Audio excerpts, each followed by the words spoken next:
Before we grout this wall, before we pour it full of the concrete that's going to make it permanent, we have to make sure that all of the embed items are properly located.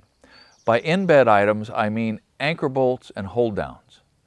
Now, in the same way that the rebar holds the wall to the footing, the hold downs and the anchor bolts hold the house to the wall. They are a very permanent, very sturdy, very tightly engineered solution to uplift and to overturning. The engineer will specify which hold downs and how many and approximate locations. But approximate locations are not good enough when you're actually putting the bolt into the wall.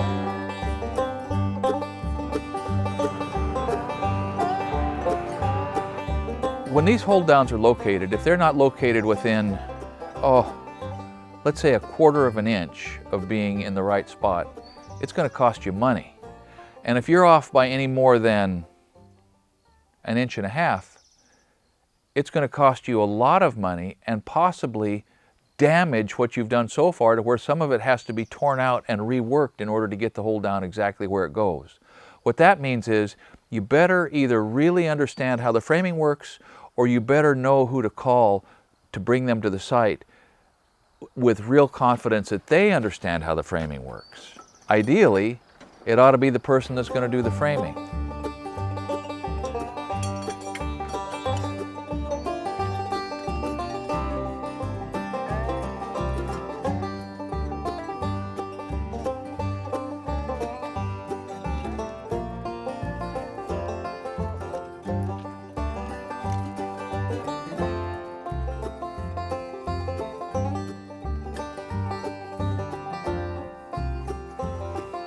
There's a couple of ways to think about the engineering and who it is that specifies these locations. The engineer figures the values, but he will probably refer you to a hardware manufacturer, in this case Simpson, who has exhaustive engineering and specifications and dimensions on their individual components. There are catalogs, there are tables, there are distances, there are setbacks and fasteners and all manner of things. The size of the post that it attaches to are all carefully spelled out. And if they're not right, when framing inspection happens and the inspector comes along and compares what the engineer called out with what you have in place with what the Simpson catalog specifies, you might have a real heartache if you didn't get this exactly right.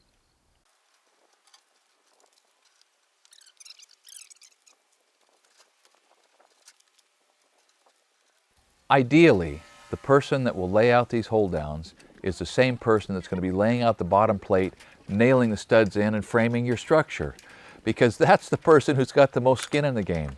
If these hold downs are in the wrong spot, that person's going to be mortising out the side of a post or a king stud or a trimmer assembly. If that hold down is too far away from that location, that person is going to be adding more studs into the wall or spacing the studs out in order to meet the criteria that's established by the engineer and by the hardware manufacturer. So if that's you, if you're the framer, make sure you understand what you're about.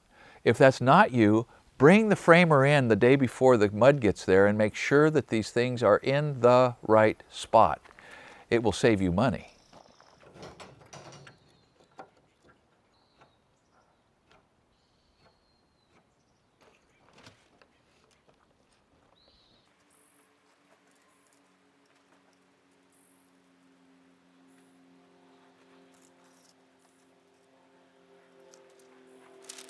In general, hold downs happen on the ends of wall segments in between doors and windows.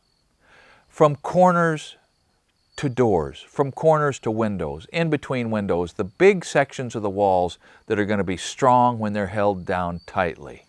That means that you have to get these hold downs snuggled right up to the edges of the openings, which means that right now, before I have much of anything, I have to be able to locate exactly where these big windows are. For instance, on the south end, these are the biggest windows in the house. This is the biggest wall in the house. So the wall segments between these windows have to be strong. That means I have to know exactly where these windows happen, because the hold down has to be exactly the right distance from the edge of the window.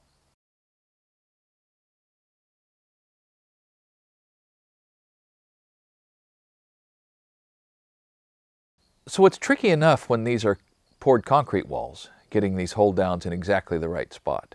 But boy, it's doubly tricky when you have to realize that not only do the hold downs have to be in the right spot, but they have to miss the web in the block.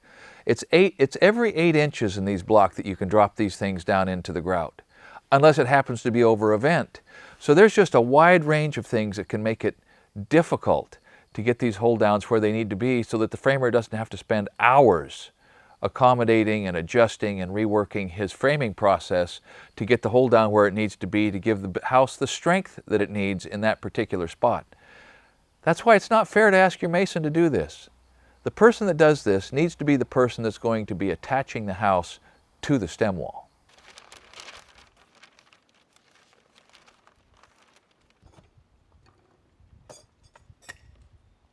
When the mud shows up, the time for layout is past.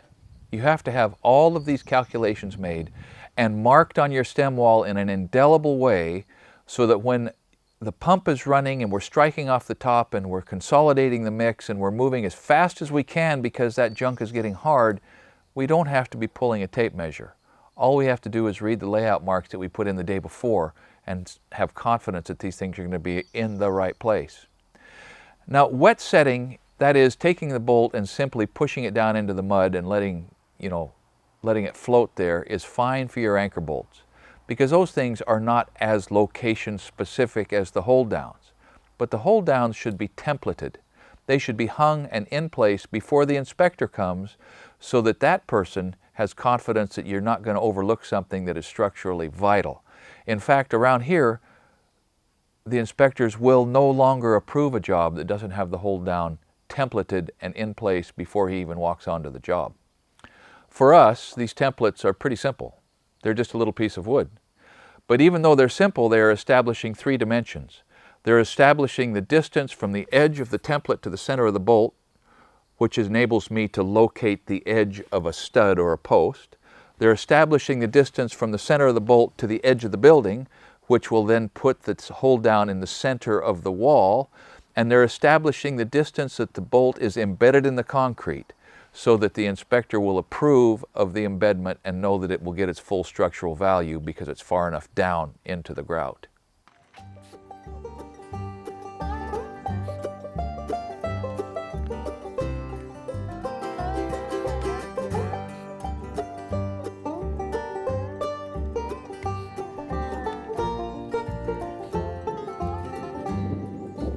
Now, it's easy, isn't it, to sort of roll our eyes and say, you know, houses have been built for a long, long time without all of these hold downs, and they're still standing and people still live there happily, and so this is overkill. Yeah, maybe. I mean, I understand that. But in Southern Oregon, we are in imminent danger of a subduction earthquake. We are in the Cascadian zone of the tectonic plates that are just dying to really have a dandy earthquake. A house like this, it's high, with big windows, could easily fall down. Now, nobody wants that. So if putting these hold downs in will keep this house standing over some family's head when the ground shakes here a little bit, I can feel okay about that. Now, these hold downs are important for protection against severe storms and earthquake events. And particularly speaking of the big ones, I mean, these 28-inch long stab bolts, if I forgot one of these things, if it just wasn't here, it's entirely possible that I would have to remove part of the wall and drill and epoxy and relay block and do it all again in one part of the wall to get the hold down capacity in place that I forgot or got radically wrong. So I need to be paying attention, and you need to pay attention too. And if you're not going to be doing the framing, find the person that is and make sure they have their hands on the layout process so that when they're building these walls, they've got nobody to cuss with themselves.